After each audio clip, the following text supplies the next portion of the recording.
Hello, everybody. Welcome back to the Cyber Revolution podcast. Thanks for joining us yet again.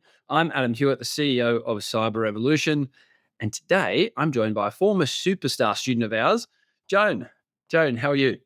Hi, Adam. I'm doing great. How are you? Very good, very good. Feeling refreshed after a nice Christmas break. How was your break? I was good. It was nice to have time with family, and yeah, the holidays always feel warm and good. And you've got a big 2025 ahead of you, which is why we're having you on the show.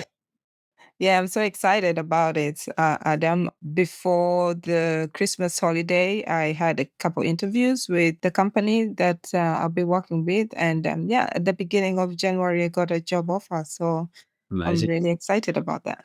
And that's what we're going to talk about. That's why I've got Joan on. So Joan's been a student of ours for many months now. It's got her certifications and studied, and has also applied for some roles towards the back end of 2024, and deservedly so has landed a role, her first role in the industry. So that's what we're going to talk about today.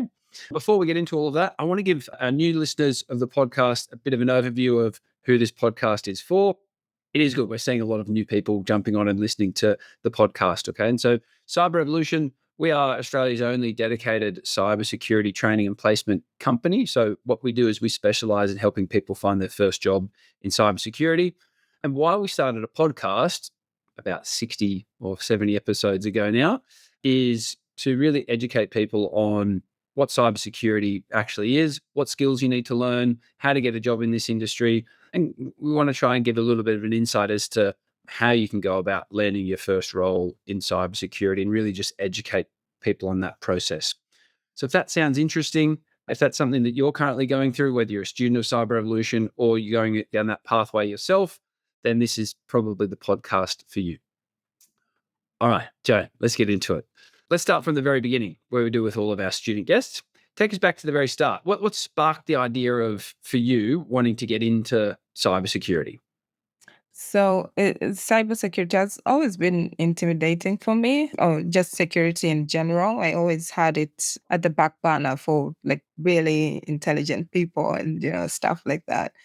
But during the pandemic, I was looking for something different. I come from a technical background, IT tech, and I wanted to transition to something more long lasting, like a long career journey with growth and achievement. So I did a bit of coding during the pandemic and was still not sure about exactly where I wanted to move to next. And, cybersecurity just kept popping up in like news feeds or social media platforms, but I really never thought so much about it then.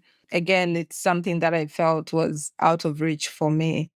But when I came across the cyber revolution, I think it was on Instagram or something. Yep. I came Face across was that. my face Yeah. facing you from Instagram and Facebook. I apologize for that. No, it's good. It's good because I think looking at what you guys were offering made it something that was possible for me to do. And that's how I got into it. And it's been a great journey. Amazing. And so you mentioned you came from a bit of an IT tech background, which is not necessarily not required to get into cybersecurity, Yeah. but it can help as a bit of a starting point. What were you doing for work? What were you actually doing back at that stage when you decided to start our program? Yeah. Before I started the program, I was not working during the pandemic. I was in Europe and yeah, I was not working. So Oh, I'm yeah, not working in before you. that, That sounds beautiful. yeah. Sorry. I said not working in Europe. That sounds pretty nice to me. It was the pandemic. Yep. Okay, so you were So you in yeah, between jobs and you were looking for and I opportunities. was yeah, exactly. I was looking for opportunities. Again, my previous IT job was more on the network hardware technical side of it, Mhm, working with a lot of Cisco equipment. mhm. So it was very hardware related and Yep. very technical and maintenance of software here and there. But there was not much growth in it. There was actually no growth because it was for a family company at that time. That's what I was looking for. I was looking for something still within IT, still within the field, that would give me growth and over time, something that's, you can see that you have a career progression, I was going to ask you about in that. the field. Yeah, I was yeah. going to ask you why, like, what was it specifically about cyber that drew you in? And so career progression and growth was something you, why is that important to you? It is really important because, whether you're changing careers or whether you're progressing or pivoting, you really want something that has growth and achievements to it. And you can see that you've achieved something over time as opposed to just, hitting a plateau and staying there. One of the things that draws people to cybersecurity is they typically do enjoy learning new skills. They're the type of person that likes constant learning and professional upskilling. And there's Mm. probably nothing more frustrating in your job or your career if you are continuously learning and progressing your skill set, but your job's staying at the same level and you're hitting that ceiling. That was happening in your current role or your previous role, sorry, and you wanted to something with more growth. Yeah, yeah, definitely. That's what happened with it. And you don't want to like remain stagnant in life. Yeah. Human beings seek growth, so it's also important for your career, not just a job actually, because I think that was what I had was a job, but Yes. you're now looking for a career instead. Yeah, Well said. I couldn't, yeah. yeah, Uh, there's a big difference, right, for between yeah, a job and a career.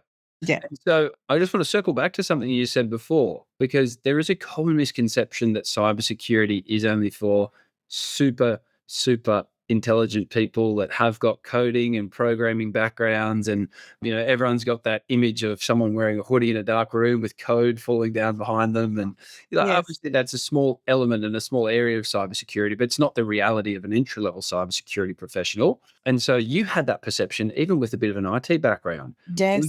The majority of our students don't even have an IT background, so they have that feeling too.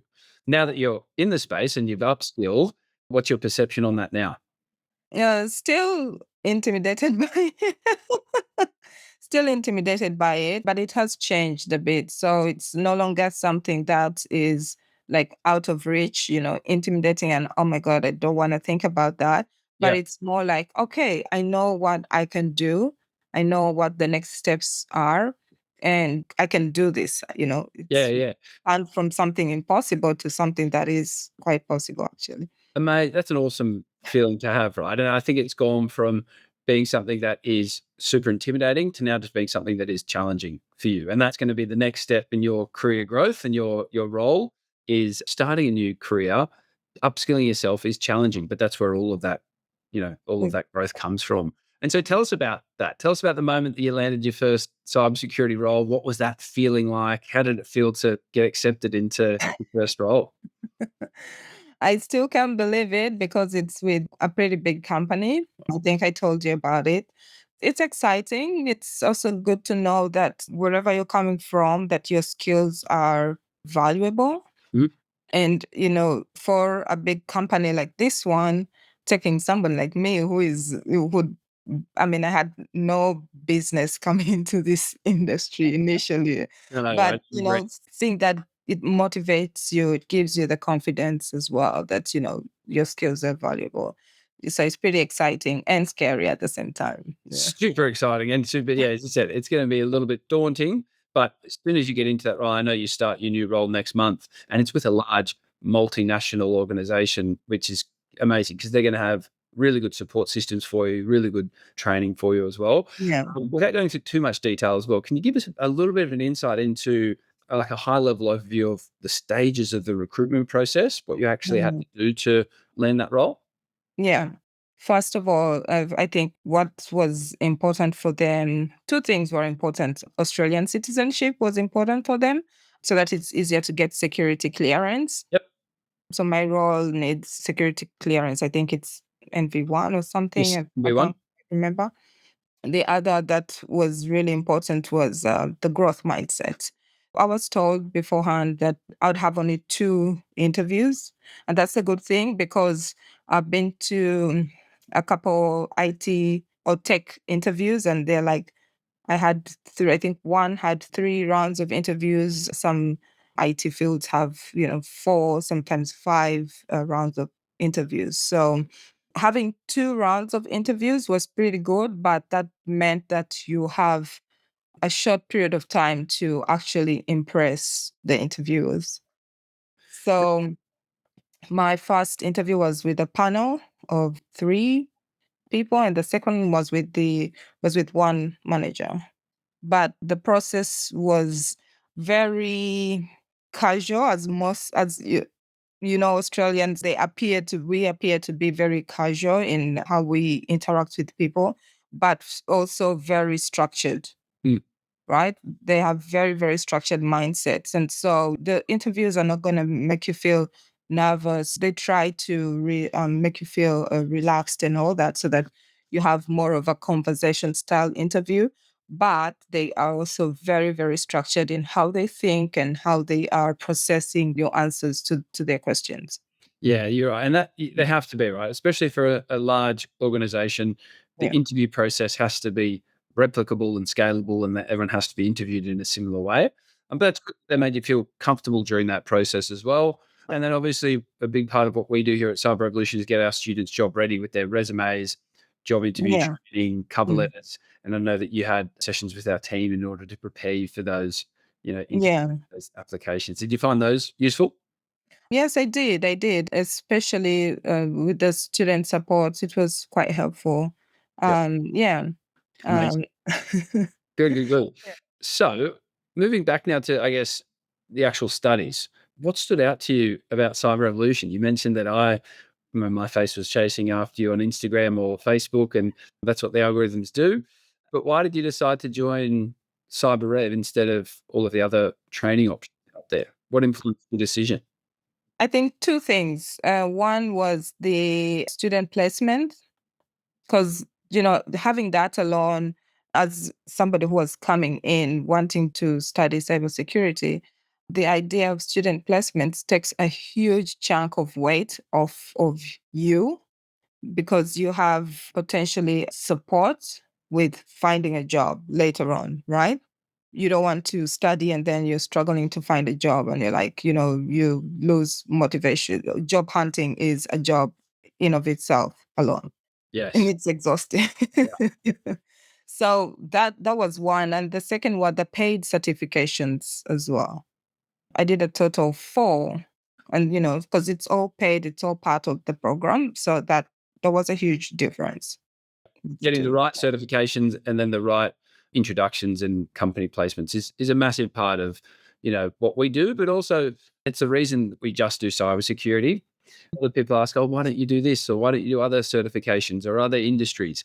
And Mm, because in order for us to be able to provide what you've just explained, an end-to-end solution with the right certificates and the right placement partners, we have to just do one thing and specialize in it. So it's really yeah. good to hear that that's what stood out for you, because that's Yeah.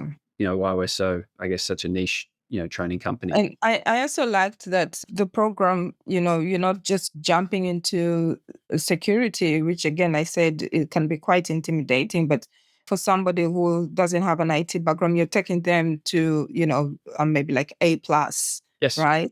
So you're easing them into it. They're learning the basics, and then you come to the network plus and security plus, right?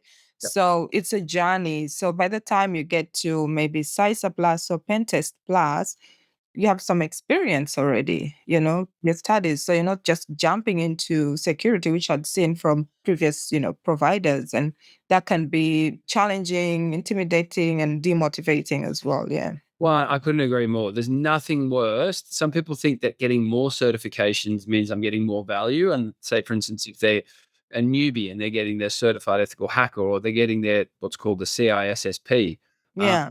those are all high-end management level, high experienced certifications for individuals that have got, either The previous experience. certifications or Yeah. skills.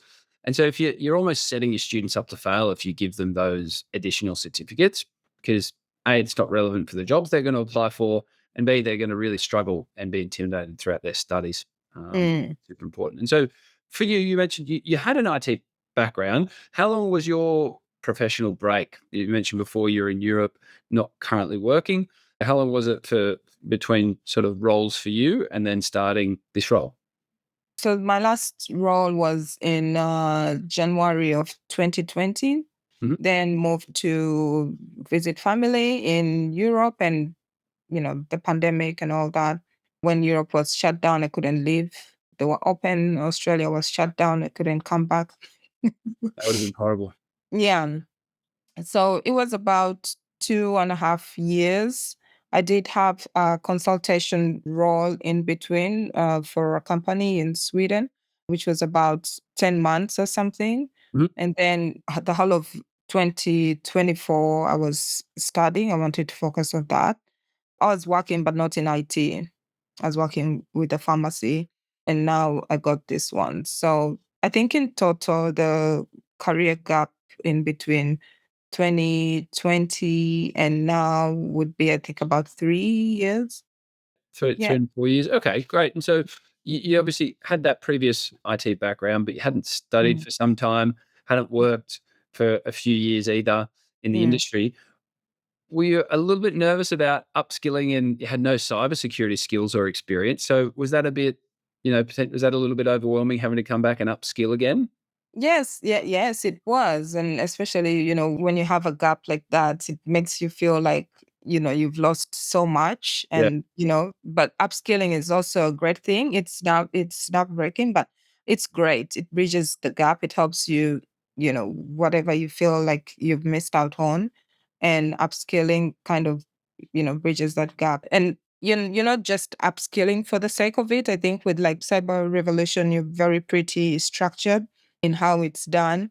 The certifications are industry standard. They're all valuable. And after my first certification, that was the Network Plus, is when I applied for my role. I was in between Security Plus, and Network Plus and Security Plus were requirements, desired certifications for it. And yeah, I had the confidence to apply for this job. So it's not just upskilling for the sake of it. I could do that on YouTube for free or, anywhere. You're still getting some skills, right? But the skills that you're learning, are they valuable? And are they going to help you, exactly. get that job? Yeah. Are they the right skills? I think Are is they the right are they ones the as well? right certifications? You mentioned before, this is Mm. a large multinational organization that has a Yeah. huge presence in Australia. And Yeah. as you said before, Joan, that your Network Plus and Security Plus is a prerequisite to even apply for this role, this entry level cybersecurity role. So, firstly, good on you for having the initiative to and the guts, because some people don't want to apply for roles or apply for jobs until they finish their certifications and their full Mm. suite of certificates.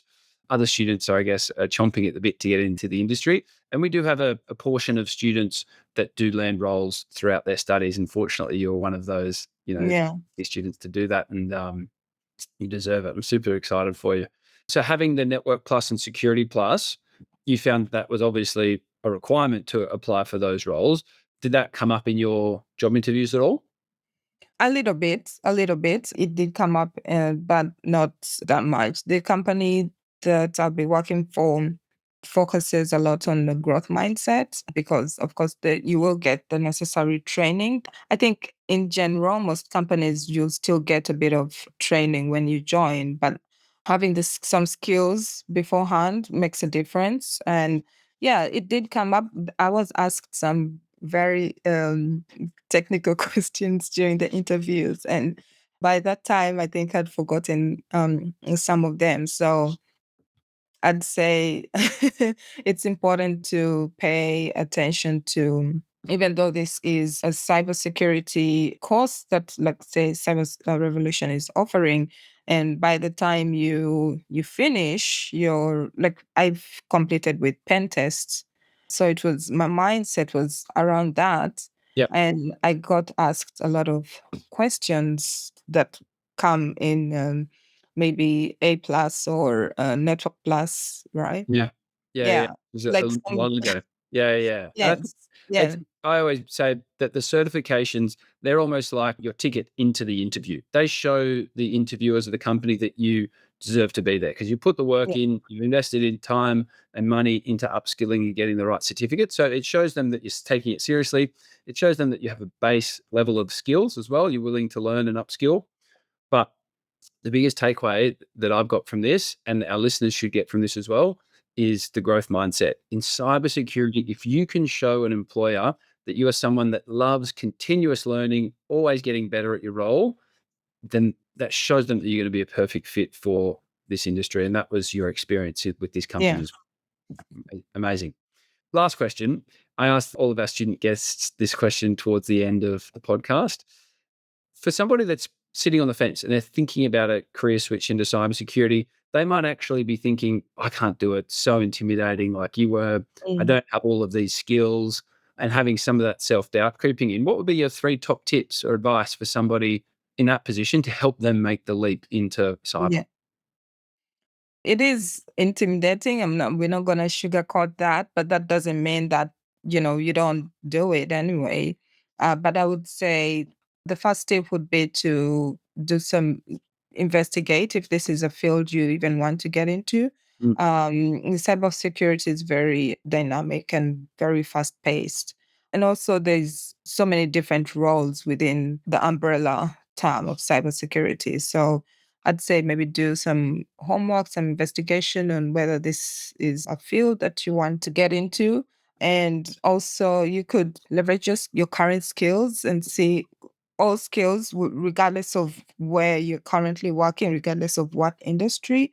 I believe the skills are transferable, especially with cybersecurity. There's literally no skill that cannot be transferred into cybersecurity. So that's just another thing. And then just do it and also focus on the growth mindset again, because you want to grow personally and professionally.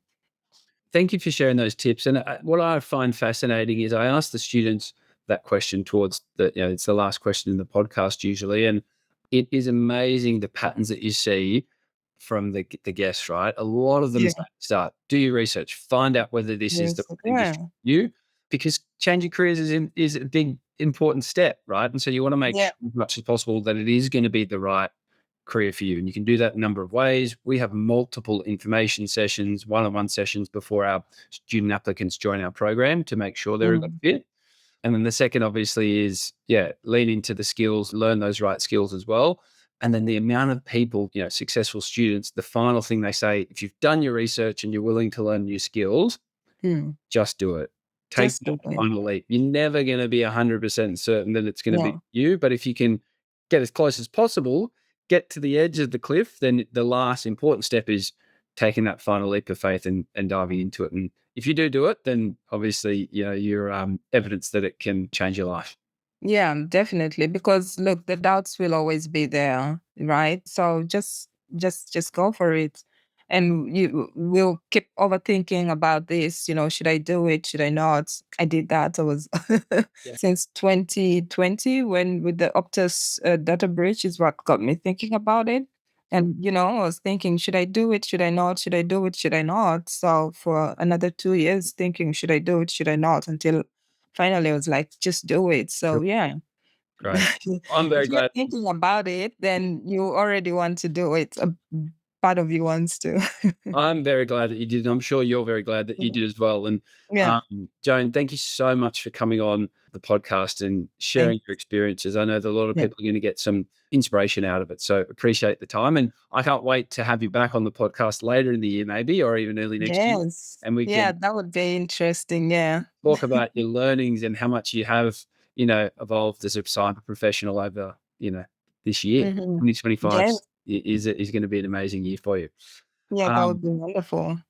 And so everyone, if you like this episode, if you did get some tricks and tips out of it, please like it, please comment, please subscribe to all of our channels, let people know about the podcast. Anyone who's interested about cybersecurity, it's worth a listen. And it's amazing to hear stories like Joan as well, who've been successfully transitioned into the cyberspace. If you want to know more about our placement program that Joan went through, all you have to do is head to cyberrevolution.com.au. You can leave your details there and someone from our team will be in touch. Thanks for listening.